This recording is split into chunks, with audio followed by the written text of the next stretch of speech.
संघटनेतल्या सगळ्या लोकांची एक सविस्तर आपण चर्चा करावी. प्रत्येकाचा इंडिव्हिज्युअल वॉर्डाचा एक प्लॅन असेल आणि पुणे शहराचा आपला काय प्लॅन असेल हे सगळं आपल्या सगळ्या ज्येष्ठांची चर्चा करून. आणि मी तुम्हाला बरेच दिवसात भेटले नव्हते आणि त्याला काहीतरी आता आकार द्यायची वेळ आली. अधिकृत घोषणा कधी होणार? अधिकृत घोषणा अजून चर्चा तर होऊ दे बाबा, घाई काय? सगळ्या चर्चा सुरू आहे. तुमच्या या कार्यालयामध्ये काय तुमच्या शेजारी पेशंटला बघायला मिळतात, पण माझ्या या आम्ही 4 जण बसतो, मग अंकुश अण्णांचा का नाही प्रश्न विचारत? ते पण नाहीये. मी तुम्हाला एक सांगू का? मी तुम्हाला एक सांगते, नाराजी वगैरेचा अधिकार आम्हाला लोकशाही या प्रक्रियेतच नाही. आपण जेव्हा पब्लिक लाईफ मध्ये असतो ना तेव्हा नाराज बी राहणार. नाराज कधी घरी, म्हणजे रेवती माझ्यावर नाराज होऊ शकते पण मी नाही कुणावर नाराज होऊ शकत. I am a professional. त्याच्यामुळे जर मी लोकसेवेसाठी उतरलेले असेल तर नाराजगी हा शब्द आम्हाला अलाउडच नाही आहेत, आमच्या डिक्शनरीतच नाही येते. सल्ला नाही, मी I practice what I preach. आता ते मीडिया समोर का नाराजी व्यक्त करतात याचं मला माहिती नाही, कारण का मी मीडियाशी नाराजी व्हायचा मला अधिकारच नाही, कारण का मी लोकसेवेत आहे. आपण सेवा करण्यासाठी इथे आलोय. आणि त्याच्यामुळे एक संघटना म्हणून जर त्यांना काही वाटत असेल, काल मी त्यांच्या बरोबर 4 तास बसले, 4 आणि परवा 2. म्हणजे काल माझी मुंबईची सगळी कामं बाजूला ठेवून मी खरं तर राऊत साहेबांना भेटायला जाणार होते. मी राऊत साहेबांकडे 8:30 वाजता गेलो आम्ही चर्चा करायला, कारण का प्रशांत दादांचे काही प्रश्न होते आणि रास्त आहेत ते, त्याच्यात काही गैर नाही. जर त्यांच्या मनात काही प्रश्न असतील तर ते विचारणं हा अधिकार आहे. आमचा पक्ष लोकशाहीचा पक्ष आहे, त्याच्यामुळे आम्ही कुठलाही निर्णय कुणावर कधी रेटत नाही, कारण का हा पक्ष शेवटचा कार्यकर्ता केंद्रबिंदू आमच्यासाठी आहे. आणि त्या शेवटच्या कार्यकर्त्याचं मत आणि मन हे आदरणीय पवार साहेबांनी 6 दशक जपलेलं आहे. त्याच्यामुळे जोपर्यंत तो शेवटचा कार्यकर्ता समाधानी होत नाही तोपर्यंत पक्ष कुठलाही निर्णय घेणार नाही. आणि हा लोकशाहीने चालणारा पक्ष आहे, त्याच्यामुळे प्रत्येक कार्यकर्ता, पदाधिकारी, नेता याचं मत आमच्यासाठी महत्वाचं आहे.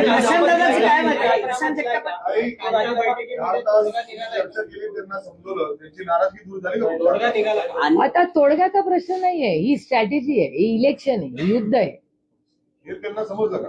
आता त्याचं उत्तर तेच देऊ शकतात. हा बोला विचारा. नाही बोला.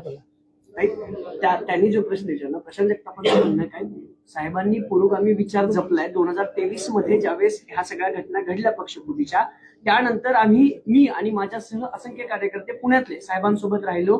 पुरोगामी विचार पुढे न्यायला साहेब आहेत. जर भाजप राष्ट्रवादी सोबत आपण गेलो आणि महायुती म्हणून जर परत सत्तेत महापालिकेत आलो तर पुरोगामी विचार संपेल. मी नाराज असल्याचं कारण एकमेव आहे की ज्या लोकांनी साहेबांना त्रास दिला, पक्ष फोडून सुप्रियाताईंना त्रास दिला, त्या लोकांसोबत महापालिकेच्या मांडीला मांडी लावून बसणार का? आता हा प्रश्न जर त्यांनी विचारलाय तो रास्त प्रश्न, पूर्णपणे रास्त आहे. मी तुम्हाला थोडं हिस्ट्रीमध्ये परत नेते. आदरणीय पवार साहेब आणि सोनियाजींना चॅलेंज केलं होतं, आठवतंय तुम्हाला? तेव्हा पवार साहेबांना पक्षातून काढलं होतं. काँग्रेस पक्षाने पवार साहेबांचं निलंबन केलं होतं. इथे ज्येष्ठ असतील त्यांना माहिती असेल, तुमचा जन्म झाला होता का नाही, तुम्ही यंगस्टरचा मला माहिती नाही, तुम्ही सगळे खूप यंग आहात, मी तेवढी यंग नाहीये. पण मला ते दिवस क्लिअरली आठवत आहेत की तेव्हा आदरणीय पवार साहेबांनी सोनियाजींच्या सिटिझनशिप आणि त्याच्यावर हे झालेलं आहे, हे वास्तव आहे या देशात आणि मी त्याची साक्षीदार आहे. आणि ते झाल्यानंतर आम्ही पवार साहेबांवर, तारिकभाईंवर आणि संगमा साहेबांवर ऍक्शन घेतली, त्यांना पक्षातून काढण्यात आलं. पक्ष नवीन स्थापन झाला, राष्ट्रवादी काँग्रेस पक्ष. काँग्रेस आणि राष्ट्रवादी टोकाची भूमिका असताना दोन्ही पक्ष वेगळे झाले. वेगळे झाल्यानंतर इलेक्शन झालं आणि युपीएचं गठबंधन झालं नव्हतं, तेव्हा काँग्रेस वेगळी लढली, राष्ट्रवादी काँग्रेस. मी एक गोष्ट प्रांजळपणे मान्य करते आणि शिकण्यासारखी गोष्ट, आणि ते खूप राजकीय कार्यकर्ते त्यांच्यासाठी जास्त आहे. मी स्वतः माझ्या डोळ्यांनी पाहिलं आणि अनुभवलंय की हा सोनियाजींचा मनाचा मोठेपणा होता की सोनियाजी आमच्या घरी आल्या.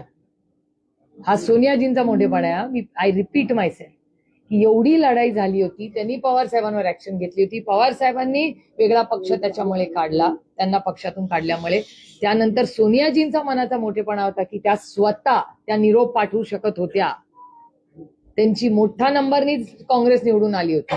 पण हा सोनियाजींचा मनाचा मोठेपणा की त्या स्वतः आमच्या घरी आल्या, त्यांनी आदरणीय पवार साहेबांना सांगितलं की आपल्याला युपीएचं सरकार करायचंय, झालं गेलं विसरूया, आता देशामध्ये आपण एकत्र येण्याची गरज आहे आणि 10 वर्ष युपी. आणि तेवढंच नाही, सोनियाजींचा एवढा मोठा मन त्यांचं आहे की त्यांनी सांगितलं हे डिपार्टमेंट तुम्ही म्हणाल ते डिपार्टमेंट, तुम्ही म्हणाल ती पूर्व दिशा, चला आपण सगळ्यांनी एकत्र. आणि तो दिवस आणि आजचा दिवस कधीही काँग्रेस पक्षाने किंवा त्यांनी कधी तो विषय परत काढला नाही ना आम्ही तो काढला नाही. 18 वर्ष इथे सत्तेत राहिलो एकत्र. तू मॅम थोडा घर में भी होता यार, बायकोशी कधीतरी होतं ना भांडण थोडंसं जातं, असं होतं या गोष्टी. त्यामुळे ह्या गोष्टी होत असतात. पण राजकारणामध्ये कधी कधी या गोष्टी कमी जास्त होत असतात. त्याच्यामुळे आपण सगळ्यांनीच समंजसपणाने आपल्या अंतरात्माला जे योग्य वाटतं ते आपल्यानी करावं. आणि ह्याच्यात कुठलीही विचारधारा कॉम्प्रोमाइज नाही, ह्याच्यात कुठलंही मोठं धोरण कॉम्प्रोमाइज नाही. आणि मी मी त्यांना हे सगळे अश्युरन्सेस मी स्वतःच दिले. त्याच्यामुळे there is nothing lost in translation. म्हणजे असं नाही की मी ह्यांच्या थ्रू निरोप no no no, nothing is lost in translation. Prashant दादा काली पक्षाला महत्वाचे, आजही आहेत, उद्याही आहेत. मी त्यांना काय स्ट्रक्चर आहे, जर एक तर अलायन्स ऑफिशियली झालेलंच नाही, चर्चा सगळ्यांची चाललेल्या आहेत, अजून काही अधिकृत झालेलंच नाही. आणि एका सशक्त लोकशाहीमध्ये चर्चा ही झालीच पाहिजे. मी तुम्हाला सांगते, जेव्हा लोकसभेत एखादं बिल येतं त्याच्या आधी भारतीय जनता पक्षाचे पार्लमेंटरी अफेअर्स मिनिस्टर हे काँग्रेस पक्षाला पहिला फोन करतात आणि म्हणतात की काँग्रेस पक्ष आम्हाला हा बिल आणायचंय, काय करूया. मग ते भेटतात. मग आमची एक BSC नावाची ग्रुप आहे, बिझनेस ऍडवायझरी कमिटी, त्याच्यात आम्ही विपक्ष आणि सत्ताधारी एकत्र बसतो, स्ट्रॅटेजी करतो आणि बिल आणतो आणि मग बिल पास करतो. मग ह्याला सेटिंग म्हणायचं का, काही पार्लमेंटरी प्रक्रिया म्हणायची. एका लोकशाहीत एकामेकाशी बोललं पाहिजे. आणि त्याच्यातून जर नाही जमलं तर प्रत्येकाला अधिकार आहे ना, पण चर्चा तर झाली पाहिजे ना. चर्चा करूनच मार्ग निघतो. आणि जर पुण्याच्या हितासाठी आपण एकत्र काही मित्र पक्षांची काही एकत्र चर्चा करत असलो तर त्याच्यात गैर काय. कुणाची? माझी नाही अजून भेट झालेली, पण अंकुशांना भेटलेले आहेत, वंदनाताई, त्या सगळ्यांची, सुनील टिंगरेंची, चेतन तुपे, ती सगळा ग्रुप रोज भेटतात. नाही, मला कुणालाही भेटायला काही प्रॉब्लेम नसतो. मी फक्त आता या सगळ्यांची चर्चा करून काय आतापर्यंत डिस्कशन झाले, कारण का आता वंदनाताई पण मॅनिफेस्टोच्या काही कामासाठी गेल्यात. प्रत्येक जण आपापलं आता डिव्हिजन ऑफ लेबर झालेलं आहे. त्यामुळे ते सगळे करून जेव्हा यांचं नक्की काय ते कार्यकर्ता प्रत्येक त्याचं ऐकून घेतल्यावरच मगच मी दादांशी बोलणार ना. कारण का पूर्ण क्लिअरन्स असल्याशिवाय आणि प्रत्येकाच्या मनात काही शंका असेल, ती शंका जोपर्यंत पूर्णपणे सुटत नाही तोपर्यंत मी पुढे जाणार नाही. कारण मला या गोष्टीची जाणीव आहे की या 2.5 वर्षाच्या संघर्षामध्ये प्रत्येक कार्यकर्ता ज्यांनी स्वतःवर केस घेतली असेल, जो रस्त्यावर सत्तेच्या विरोधात लढला असेल, तो प्रत्येक कार्यकर्त्याची सगळी जबाबदारी सुप्रिया सुळे स्वतः संपूर्ण महाराष्ट्रात जिथे कुठे अलायन्स होईल तिथे घेणार. हे रेकॉर्ड करून ठेवा आणि परत रिपीट करा कधी गरज पडली तर, पण ते रिपीट दाखवायची वेळ येणार नाही. आत्ताचं एकत्र येणं हे फक्त निवडणुकीपुरतं असणार आहे. पक्ष विलिनीकरण म्हणून तुम्ही कसा विचार करता? मी अजून तेवढा विचारच करत नाही, कारण का आय लिव्ह द मोमेंट. आता उद्या इथे पाऊस पडून काय प्रॉब्लेम येईल का, आय हॅव नो आयडिया. आता पुण्यात थंडीत 10 डिग्रीवरनं 8 डिग्रीवर जाईल का, आय हॅव नो आयडिया. ते weather.com ला विचारायला लागेल. त्याच्यामुळे आता I am living the moment. आता व्हॉट इज इम्पॉर्टंट, आता महत्वाची गोष्ट काय की आता हे इलेक्शन आहे. काँग्रेसची आणि शिवसेनेची मी रोजच चर्चा करते. इथे हे सगळे त्यांचा काही अनेक प्रस्ताव आले. सुनील दादांचं माझं बोलणं झालंय, चेतन तुपेंचं आणि माझं बोलणं झालंय. नानांनी तर टीव्हीवरच सांगितलं की 1 महिन्यापूर्वी त्यांचं माझं बोलणं काय झालं होतं. त्यामुळे ह्या चर्चा सगळ्यांची, एक तर मी सगळ्यांची नेहमीच बोलले, म्हणजे 2.5 वर्षापूर्वी पण मी सगळ्यांची बोलतच होते. मी कधीच कोणाची बोलणं थांबवलं नाही. कारण का एका लोकशाहीमध्ये प्रत्येकाची कारणं असतात, त्यांचं काय विचारधारा असते ते आपल्याला मान्य करावं लागतं.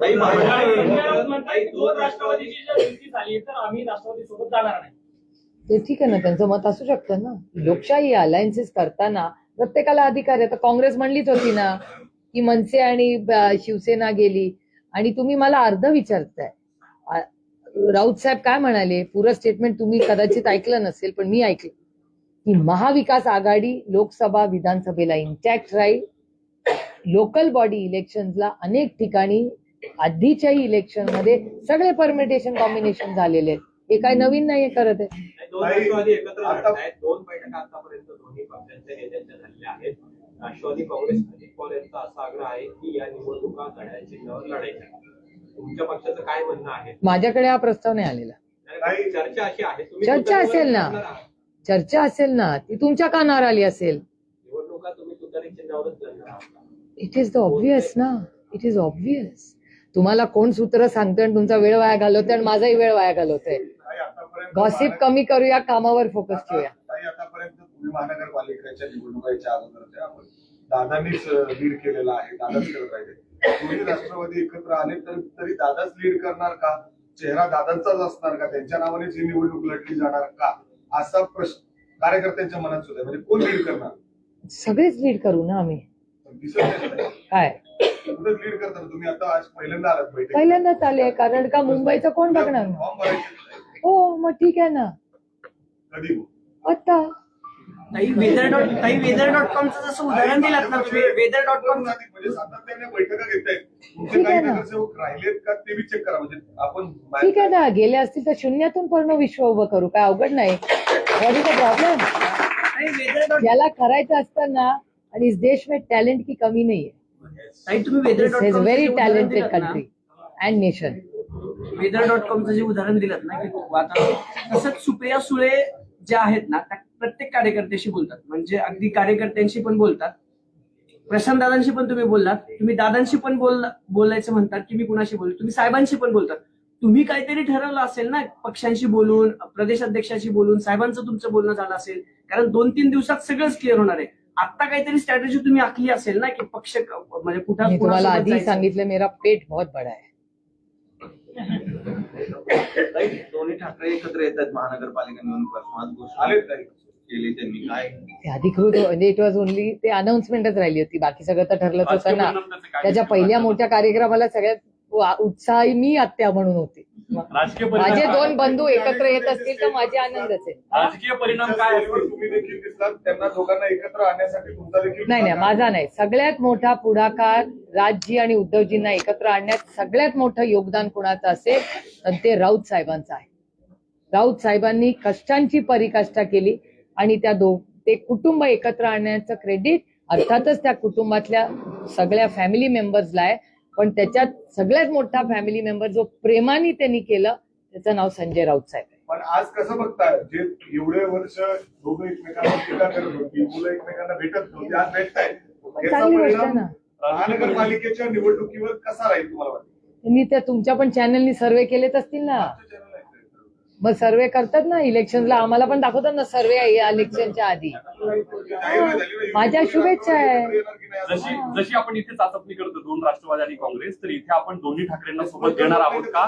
माझी मनसेला चर्चा आहे. सोबत घेणार नाही आहोत नाही, का? आमचा प्रयत्न आहे महाविकास आघाडी प्लस राष्ट्रवादी अजित पवार असा आमचा प्रयत्न शेवटपर्यंत राहील. आणि मनसे पण. एव्हरीबडी. काही वेगळा प्रश्न आहे. पर्यावरणाचा जसा गंभीर प्रश्न आहे तसंच लोकसंख्येचा प्रश्न आहे. अशातच मित्रांनी वक्तव्य केले की 3-4 मुलं जन्माला घालतात. मला नाही माहिती, मी ऐकलेलंच नाही विधान, त्याच्यामुळे मला बोलता येणार नाही त्याच्यावर. विशाल तांबेंनी न रडण्याची भूमिका घेतली आहे, तर त्यांचं काय नेमकं कारण आहे?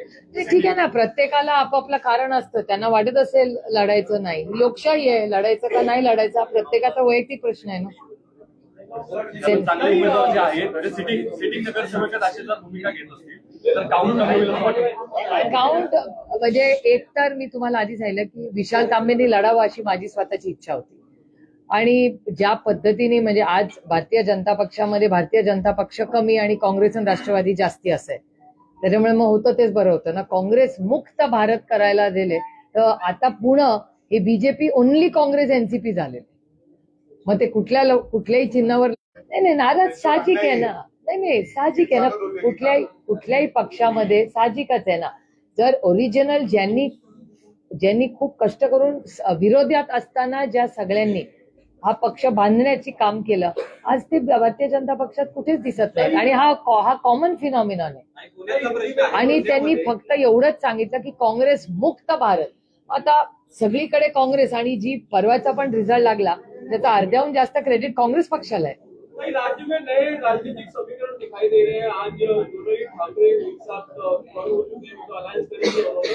किस तरह अरे हर कॉर्पोरेशन, महाराष्ट्र में हर कॉर्पोरेशन इलेक्शन में ऐसा होता है. थोड़ा डेटा देखिए, हर 5 साल का यही होता है. कब सब साथ में आते हैं, कब कई अलग से लड़ते हैं. तो महाराष्ट्र में हमेशा हुआ है. आपको याद होगा पिछली बार जब इलेक्शन हुआ था 7 साल पहले, तब शिवसेना और ये बीजेपी साथ में सरकार में थी, लेकिन इलेक्शन अलग लड़ा था.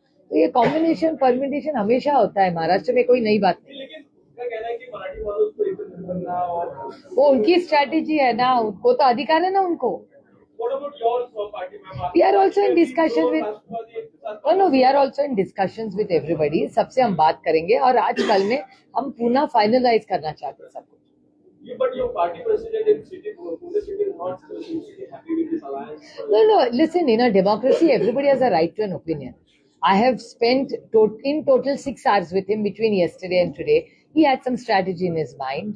He had some thoughts in his mind. So he has conveyed it to me. I have conveyed to him what I think is in the larger interest of the organization, and more than the organization, the city. What is important is the city is important. We are up. मैंने हमेशा कहा है, पहला देश, फिर राज्य, फिर party और फिर फैमिली. तो पहले देश, राज्य और पार्टी के हित में जो होगा वही हम करेंगे. और हर कार्यकर्ता का मान सम्मान हमेशा ही करते आ रहे, आगे भी होगा. इसीलिए मैं सबसे 1-on-1 आज बात करने आई हूँ कि ये जब अलायंस हो रहा है, कोशिश हो रही है कि महाविकास आघाड़ी में हमें 1-2 सीट आगे पीछे करनी पड़ेगी. अगर अजीत पवार जी के पार्टी के साथ हमारा गठबंधन अगर हो गया तो क्या रेपरकशंस हो गए. तो हर जो कार्यकर्ता है उसको भी बात कर ही रहे. लेकिन ये मेरी भी नैतिक जिम्मेदारी है ना कि मैं भी आके आपके साफ सबसे बात करूं. Yeah, we are in touch, but unless I have something productive to offer to discuss, everybody is under pressure of time, no?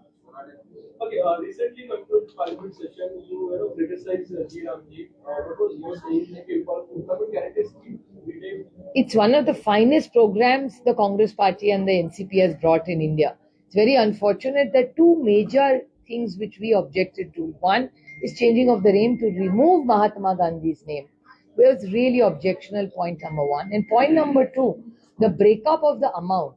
Government of India used to pay 100% wages of the Narega program. Now it's going to be 60-40. How are the states who are so debt ridden going to afford to pay this? And this is only the beginning, mind you.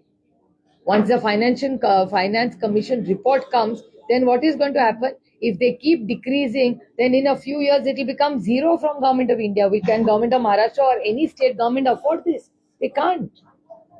And it was a demand-driven program. It won't be a demand-driven program anymore. That is the unfortunate part. And it will hurt most, it will hurt the poor of this country.